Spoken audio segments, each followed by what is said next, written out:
A aprendizagem, ela tem 4 princípios básicos. São eles: a atenção, o envolvimento ativo, o feedback de erros e a consolidação.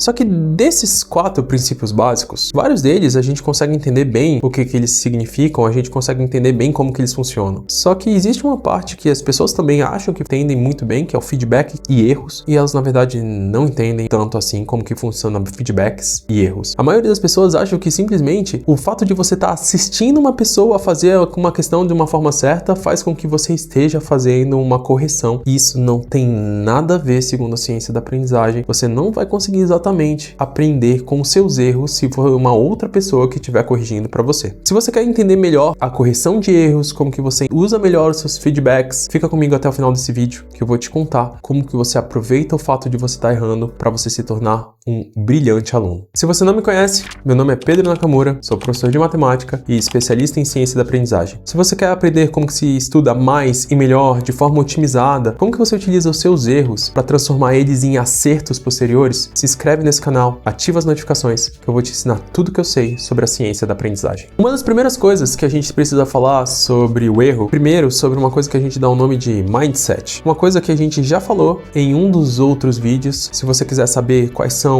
os 4 maiores preditores de o que leva ao sucesso acadêmico, clica nesse vídeo, eu vou deixar aqui nas descrições. Mas um dos principais coisas que você precisa saber é o seu mindset. E principalmente muito mais um mindset vinculado ao mindset de crescimento. O que acontece é que a gente sabe que existem basicamente 2 mindsets. Um mindset mais fixo, que é o mindset onde você acredita que você é alguma coisa, e um mindset mais voltado para o mindset de crescimento, que é o mindset que você sabe que você constrói aquilo que você quer ser. Por mais que pareça óbvio que o mindset de crescimento seria um mindset muito mais proveitoso para a gente adotar para nossa vida, a verdade é que existem algumas coisas na nossa vida que a gente simplesmente acredita que a gente é, ao invés da gente acreditar que a gente pode se tornar aquilo. Um grande problema é que o mindset fixo, ele não consegue aceitar o erro tão bem. E por que ele não consegue aceitar o erro tão bem? Porque caso você seja uma pessoa que você acredita que é uma pessoa inteligente, o fato de você errar faz com que você descredibilize aquilo que você é, fazendo com que você sofra por aquilo. Porque quando você erra, a partir do momento que você acredita que você é inteligente, você começa a achar que as coisas estão dando errado, e uma forma de proteção você foge então do erro. Mas em compensação, aquele que tem o mindset do crescimento, aquele que aceita que você constrói aquilo que você é,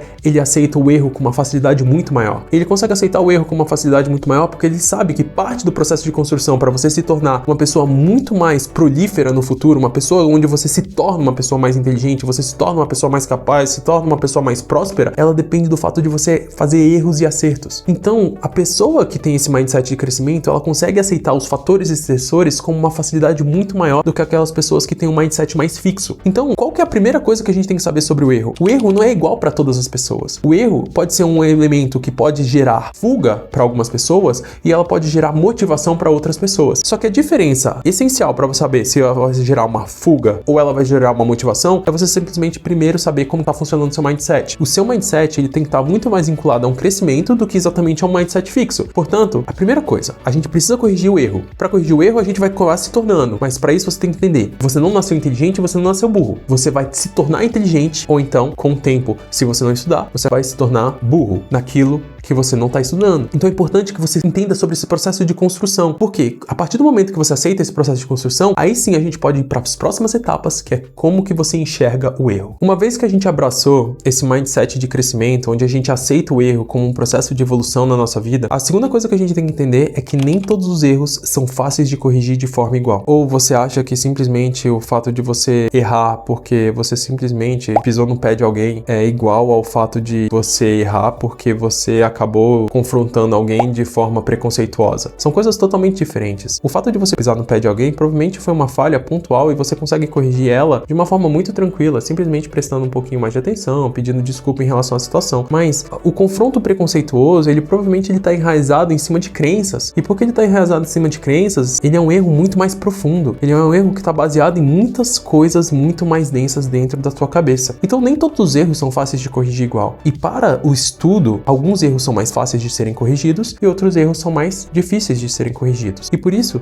a gente tem que voltar num assunto chamado de esquemas mentais. E o que são os esquemas mentais? Os esquemas mentais é um acumulado de memórias que você tem sobre um determinado assunto e eles estão conectados de certa forma dentro da sua cabeça. Então você tem as pontes entre as suas memórias que fazem as conexões. É o que diz a lei de Hebb. Neurônios que disparam juntos se conectam. Então, basicamente, as informações que estão passando pelos seus neurônios, quando você consegue conectar entre eles, começam a criar essas pontes. Essas pontes, elas se tornam esquemas. É um conjunto, um emaranhado de informações que você tem sobre um determinado assunto. Só que existem assuntos que são muito densos na sua cabeça e existem outros assuntos que eles são menos densos na sua cabeça. Esses emaranhados, que são esses esquemas, eles podem sofrer neuroplasticidade, o que é o fato de você conseguir remodular como que funcionam esses esquemas mentais. E geralmente, esses esquemas mentais, eles são neuroplastificados, ou seja, eles são modificados por meio de alguns processos. Um dos processos é o que a gente dá o nome de assimilação, que é quando você coloca uma nova memória dentro do teu esquema mental. O outro é por um processo de acomodação, que é quando você substitui uma memória antiga por uma memória nova, e essa memória nova ela é muito mais acurada e ela obedece muito mais fácil quais são as situações que estão acontecendo para que você consiga fazer com que aquele esquema mental se torne uma coisa muito mais coesa dentro daquilo que você está estudando. E por último, a poda, que é quando você acaba desligando algumas pontes por falta de uso. Então esses são os processos neuroplásticos que acontecem em relação aos esquemas mentais. E o que a gente tem que entender é que dentro de um esquema mental, então existem memórias que são muito mais profundas, existem memórias que estão mais na superfície. As memórias que são mais profundas, elas estão conectadas por mais pontes e por mais outras memórias. O fato de você fazer uma acomodação em relação a essa memória, se essa memória é uma memória que está errada, só que ela está lá muito profunda, ela é muito mais difícil de corrigir do que memórias que estão mais na superfície dos seus esquemas mentais, que estão menos conectadas com outras informações. Então a primeira coisa que você tem que entender, se você tem um assunto onde o motivo pelo que você errou é um motivo por uma coisa que você acabou de aprender, é uma situação que você acabou de pegar e associar essa informação, geralmente essas correções, elas são correções mais fáceis de serem feitas. Já em compensação, se você está errando alguma coisa, mas você está errando alguma coisa que está lá na base, isso é uma coisa muito mais difícil de corrigir. Então, suponho que a gente esteja falando de matemática, e de matemática, de repente, seja um assunto que não seja exatamente a sua matéria favorita ou uma matéria que você sempre se deu bem. Então, provavelmente, você deve ter dentro dos seus esquemas mentais vinculados à matemática algumas informações que não foram bem consolidadas. Dentro do seu esquema mental, você tem algumas memórias de situações que não estão exatamente tão acuradas assim. O fato de que, se você tiver um elemento de base, digamos que seja, sei lá, na área de potenciação, e você realmente não sabe direito como que faz potenciação, só que já teve tanta coisa que você trabalhou ao redor de potenciação, mesmo tendo como base aquele assunto que não estava tão bom, então o fato de você corrigir aquela situação não é uma correção tão fácil. E ela não é uma correção tão fácil porque ela naturalmente, ela vai depender não só da substituição daquela memória, mas da substituição de todas as pontes que você fez em relação a todas as outras situações. Por isso, quando você tem uma coisa que ela é mais vinculada à base, não adianta você achar que um simples fato de você assistir uma aula pontual vai fazer com que todos os seus problemas sejam sanados. De repente, pode ser que estava faltando só um ponto, e de repente esse clique seja suficiente, mas é raro que isso aconteça. O que geralmente vai ter que ser necessário fazer, quando você tem erros de coisas muito profundas, é que você tenha que fazer diversas questões sobre aquele assunto e depois ir evoluindo aquele assunto até chegar onde você está. Por isso que quando a gente fala sobre, por exemplo, matemática, física, química, geralmente os problemas eles são chamados de bolas de neve. Eles são chamados de bolas de neve por conta dessa percepção cumulativa dessas disciplinas. Então, quanto antes você conseguir corrigir alguns erros que estejam acontecendo, melhores. Eu sei que a gente precisa sempre dosar,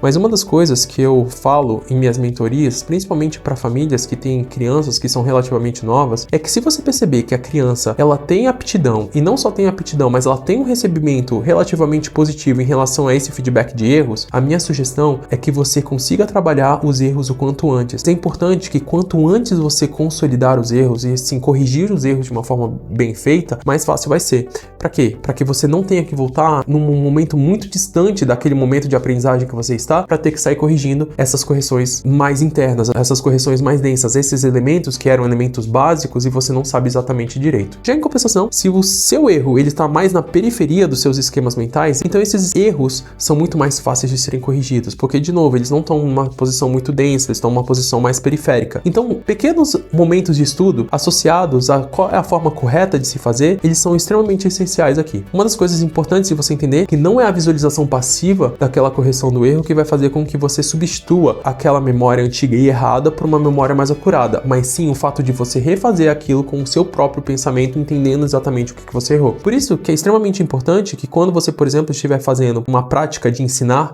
e quando eu falo prática de ensinar é você estar explicando para as outras pessoas, é que a correção daquilo que você está explicando não seja feita pela outra pessoa, mas seja feita por você mesmo. Então você vai reavaliar e reconectar e refazer a forma com que você está explicando, até que aquilo se torne extremamente simples de ser explicado por ti. Você vai estar refazendo aquela memória que foi uma memória pouco acurada numa memória mais bem acurada. Mas é extremamente importante que você entenda que esse processo de reconsolidar e refazer o erro, tornando ele num processo mais assertivo, um processo mais acurado, ele tem que ser um envolvimento ativo, tem que ser um envolvimento pessoal, tem que ser uma coisa que parta de você mesmo para que você consiga corrigir. Quando você estiver fazendo uma aula de correção, essa aula de correção é você que tem que corrigir. Tudo bem você assistir outras pessoas fazendo aquela questão de uma forma correta, mas desde que depois você faça você mesmo, escreva. A gente sempre diz o seguinte: não existe aluno que erra, existe o aluno que acerta ou existe o aluno que melhora, e melhora perante a correção dos seus próprios erros. E se você gosta de conteúdos como esse, conteúdos que te ensinam a aproveitar o erro para se transformar em acertos, para fazer com que você consiga aproveitar os seus momentos de aprendizagem de forma otimizada, me segue aqui nesse canal que eu vou te ensinar tudo que eu sei sobre a ciência da aprendizagem, como se estuda mais e melhor de forma ótima.